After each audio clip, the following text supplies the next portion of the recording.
నా పేరు గణేష్ అండి. ఏం చేస్తుంటారు? చదువుకుంటున్నానండి. చదువుకున్నారు. ఇప్పుడు డిగ్రీయా ఇంజనీరింగ్?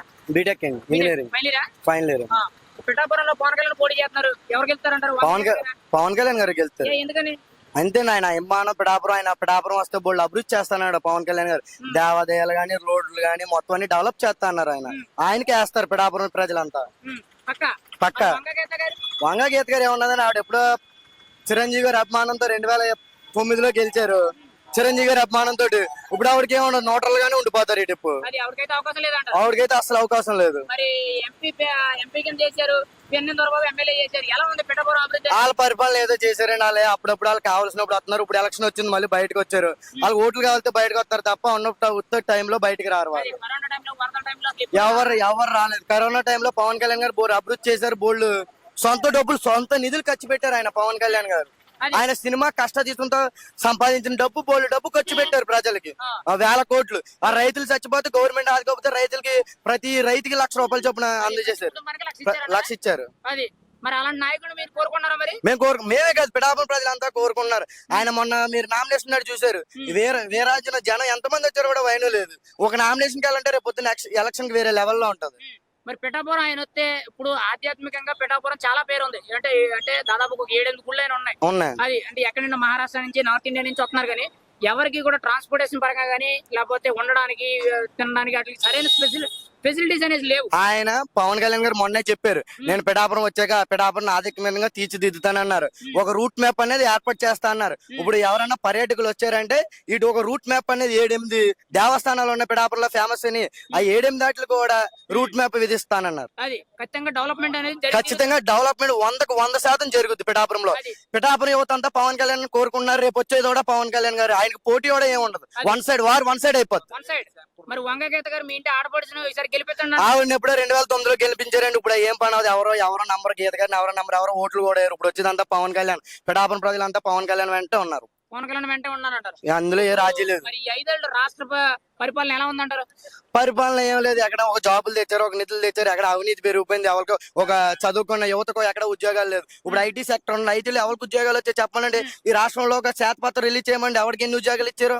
ఒక కంపెనీలను తీసుకొచ్చారు. మన వైజాగ్ లో 2023 విజన్ ఏదో పెట్టారు. ఆ విజన్ లో ఎవరికేమి ఇచ్చారన్నా తెలియజేయమనండి. ఒకసారి లెటర్ రిలీజ్ చేయమనండి. గవర్నమెంట్ ఉద్యోగాలు రిలీజ్ చేశారా? ఏం చేయలేదు. ఎవరికి మా చదువుకున్న యువత అందరూ వ్యాపారాలు చేసుకుంటా పనిలో పోయి కూలి పనులు చేసుకుంటున్నారు. అందరూ ఎవరికైనా ఒక ఉద్యోగాలు, ఒక కానిస్టేబుల్ ఉద్యోగాలు కానీ తీసారేమో అడగమనండి. మరి నెక్స్ట్ రెండోసారి ఛాన్స్ ఇవ్వండి. జగన్మోహన్ రెడ్డి రాష్ట్రంలో ఎవరో నమ్మరండి. ఆయన సీన్ అయిపోయింది. నా నాన్నగారి పేరు అడ్డు పెట్టుకుని వచ్చారండి 2019లో. ఓట్లు వేసారు, గెలిపించారు. ఆయన ఏదో చేస్తారనుకుంటే ఎవరికి ఏం చేయలేకపోయారు. ఈ డిపో ఆయన నమ్మే పరిస్థితి లేదు. రేపు కూటమి ప్రభుత్వం రాబోతా ఉన్నది ఆంధ్రప్రదేశ్ రాష్ట్రంలో. ఇప్పుడు మీరు అనేటట్టే జగన్మోహన్ రెడ్డి మీ అదృష్టం పోకుండా దురదృష్టం పోకుండా మళ్ళీ రెండోసారి సీఎం అయ్యారు. మీరు ఇప్పుడు ఇంజనీరింగ్ కంప్లీట్ చేస్తున్నారు. మరి మీకు ఉద్యోగం వస్తుంది అనుకున్నారా? ఎక్కడ ఉన్నదండి? హైదరాబాద్ పోవాలి. హైదరాబాద్ వెళ్ళినా కోచింగ్లు తీసుకునే ఉద్యోగాలు లేవు. ఎక్కడ వేకెన్సీలు అనేవి లేవు. మరి ఏం చేస్తారు? యువత అంతా అలా ఖాళీగా ఉన్నారు. ఆంధ్రప్రదేశ్ వదిలి బయట పోవడం, ఏ కర్ణాటక, తమిళనాడు ఎక్కడ దిగులు పోవడం, ఇంకా అంతకు మించిన పని లేదు. అంటే ఇక్కడ బతికే అవకాశం లేదంట. అసలు సమస్య లేదు. ఇక్కడ ఉండలేం అసలు. మాట్లాడుతున్నాను. మరి మొన్న జగన్మోహన్ రెడ్డి గారిని రాయిట్ కొట్టారు. ఏమో ఎవరు కొట్టారు? అది పెద్ద టేప్ బ్లాస్టింగ్. మొన్నటి దాకా టేప్ పెట్టుకున్నారు. ఇప్పుడు టేప్ ఎక్కడ ఉన్నది? వాళ్ళే కొట్టుకున్నారు. ఆయన దండ వేసుకున్నారు. నేను చూసాను. మేకేదో కూర్చుపోయి ఉంటది. ఆయనే సెల్ఫ్ డ్రైవింగ్ అనమాట. అది ఆయన కొట్టుకుని ఆయన స్టిక్కర్ వేసి స్టిక్కర్ తీస్తాడు. నేను తీస్తాడు ఆయన స్టిక్కర్. మచ్చలేదు. మేము దానికోసం అడుగుతున్నాం. ఎవరైనా చెప్తారేమో మేము చెప్తాం. మా నాయకులందరూ అడుగుతున్నారు దాని గురించి. దాని మీద స్పందించిన వాళ్ళు ఎవరు లేరు. ఇప్పుడు లేదు, అసలు మాట్లాడతలేదు. ఆయన స్టిక్కర్ తీస్తాడు. మామూలుగానే ఉన్నది. చిన్న మచ్చనే ఉండాలి కదా దెబ్బ తగిలితే. ఏమీ లేదు. మరి ఫైనల్ గా అయితే జగన్మోహన్ రెడ్డి సిద్ధం 175 ఆయన సిద్ధం అంటున్నారు. ఆయన నమ్మకం ఆయన ఉన్నది. కానీ ఆయన ప్రజలు నమ్మరు కదా. ఇప్పుడు ఆయన నేను ఏదో వచ్చేస్తాను అనుకుంటున్నాడు. కానీ ఆయన రాయడు కదా. ఇప్పుడు ఆ ప్రజలు నమ్మే పరిస్థితులు లేరు. అసలు సమస్య లేదు.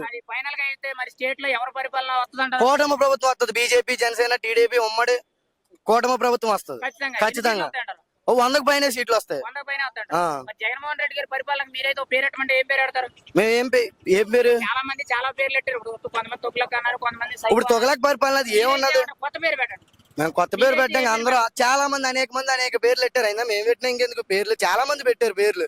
ఆయన అందరూ విమర్శించానే ఉన్నారు. విమర్శించడం అంటే లేరు అసలు. ఒక్క ప్రజలు కూడా ఒక్కళ్ళు ఎవరికి ఇప్పుడు భూ చట్టాల యాక్ట్ ఒకటి తీసుకొచ్చారు.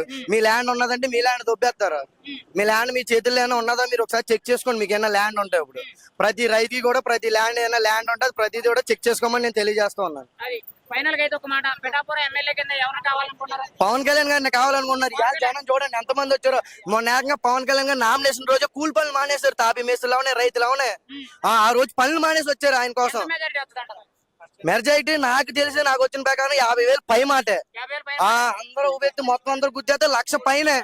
మరి ఎంపీ కింద చలమలశెట్టి సునీల్ గారు, ఉదయ్ శ్రీనివాస్ గారు పోటీ చేస్తారు. ఎవరు? ఉదయ్ శ్రీనివాస్ గారు వెళ్తారండి. ఆయన కష్టపడి ఒక టీటైమ్ అనే వ్యవస్థను స్థాపించి ఆయన యువతకు 20,000 పైన ఉద్యోగాలు ఇచ్చారండి. టీటైమ్ ఉదయ్ శ్రీనివాస్ గారు. చలమలశెట్టి సునీల్ గారు ఆయనకి ఎంతో డబ్బు ఉన్నది. ఆయన ఎన్నో కంపెనీలు ఉన్నాయి. కాకపోతే ఎవరికైనా ఏమన్నా చేసాడా? ఆయన ఎప్పుడు ఎలక్షన్ టైంలో వస్తాడు తప్ప ఇప్పుడు బయటకు రాడు. ఉదయ్ శ్రీనివాస్ గారిని కావాలనుకుంటున్నారు. ఉదయ్ శ్రీనివాస్ గారు ఎమ్మెల్యే కింద పవన్ కళ్యాణ్ గారు పక్కా 100%. గాజు గ్లాస్. మరి మీరు మార్పు కోసం ఒక అడిగేస్తున్నారు ఎదరికి? ఒక 100 అడుగులు ఎదరికేస్తాం మార్పు కోసం. మొత్తం అందరితోటి మా ఇంట్లో 30 ఓట్లు ఉన్నాయి. 30 ఓట్లు గ్లాస్ కే పడతాయి. మా ఊరంతా గ్లాస్ తాడిపోతుంది. ఏకమైపోయింది మొత్తం గ్లాస్ తప్ప ఏమీ లేదు. అంటే నువ్వు వేసేది కాక 10 మంది చేత ఓటు ఏంటని అది ఫైనల్ గా అయితే ఒక మాట, మరి గాజు గ్లాస్ పగులుతుంది అంటారు. మీరేమంటారు దాని గురించి? ఆ పగిలితే ఎవరు కూడా గుచ్చుకోవాలి తప్ప గుచ్చుకోవాలి తప్ప పగిలి అంత సీన్ లేదండి. ఎవరికి పగిలితే ఎవరు కూడా గుచ్చుకుంటది? ఎవరు గుచ్చుకుంటది అంటారు? జగన్ కే గుచ్చుకుంటది. అది ఎవరు గుచ్చుకుంటది మరి అంతే. మరి ఇప్పుడు పవన్ కళ్యాణ్ గారు వల్ల జగన్మోహన్ రెడ్డి ఓడిపోతున్నారు ఉమ్మడి కూటమి ప్రభుత్వంలో. ఖచ్చితంగా ఖచ్చితంగా జగన్ గారికి గుచ్చుకుంటారు. ఓకేనా, థ్యాంక్ యూ.